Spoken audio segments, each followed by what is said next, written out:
Samahan nyo nga ako mga guys. Sa araw na to pupunta tayo ng Talal. Napansin ko nga rin pala dito mga guys, 11.50 lang yung mantika. Sakto, ubos na rin yung aming mantika. Pero napansin ko nga rin banda rito sa Megawe, may promotion. Mas mura guys, 7.50 lang. Kaya naman ito na lang ang naisipan ko kunin. 1.5 liter na yan. Ganito yung itsura dito sa loob. Meron silang promotion. Dito naman sa fish area guys, dito ako bibili ng isda. Naisipan ko nga bumili ng itong isda na to. Kahawi siya ng galunggong at ang laki-laki pa. Ito na lang ang bibiling ko guys.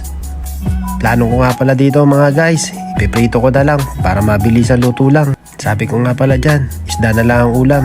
Ayan guys, order ulit tayo kuya ng chai, fresh milk chai. Tara bro. Okay.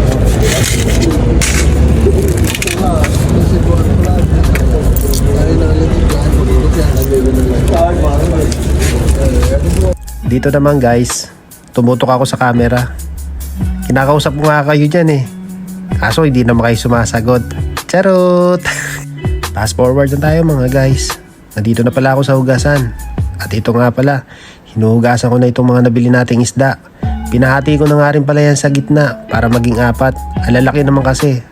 Sa mga pagkakataong ito, malinis na yung ating mga isda. Ilagyan ko na nga rin pala guys ng mga hiwa-hiwa para naman pasok na pasok yung mantika sa loob at maging fry na fry talaga siya.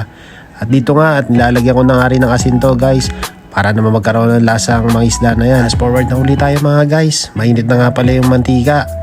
Di ko na nga pala naipakita sa inyo yung video. May nagbigay sa atin ng masala. Sabi niya, lagyan ko raw ng masala para maiba naman yung lasa. Kaya kung mapapansin nyo, kulay red yung kulay niyan. Pumayag naman ako nalagyan para naman masubukan natin kung ano lasa talaga ng may masala. Pero sabi sa akin, masarap naman daw yan. Paminsan-minsan, kailangan natin tikman yung pagkain daw nila para malaman natin kung ano daw ba lasa. Pero panalo daw yan. Habang hinihintay nga natin maprito yung ating isda, iinom muna ako rito ng chai. Medyo lumamig na rin tong nabili nating chai. Ito naman yung kaibigan ko. This is Indian style. Fish din pala yung ulam niya. Tingnan mo naman, no? Nakalipas nga mga ilang minuto guys. Sa pagmamarites ko, munti ko na makalimutan, may piniprito pala akong isda. At munti ka na rin masunog yung mga ito. Ganito yung itsura niya guys, luto na. Ilang kembot na lang yan, luto na yan. Naalala ko pala guys, may natirang pritong talong kagabi at saka daing. Kaya naisipan ko na rin iprito ulit para lumutong at maging bagong luto ulit. Para pag kinain natin, maayos ang lasa at bagong luto ulit. So ayan na guys, luto na ang ating fish fry, tsaka yung natira nating talong na prito at daing. Let's eat na guys! Luto na! So ito na guys yung ating ulam. Luto na. Muntik pa atang masunog. Yung natira nating daing, talong, pinirito ko uli. Yung natira kagabi to. Sausawan, toyo lang. Guys, kain na tayo! Ito muna unahin natin. Tapos talong. Yan.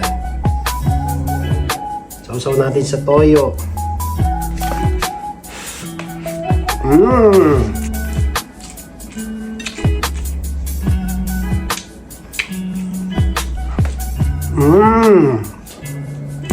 Daing naman, yung natira kagabi.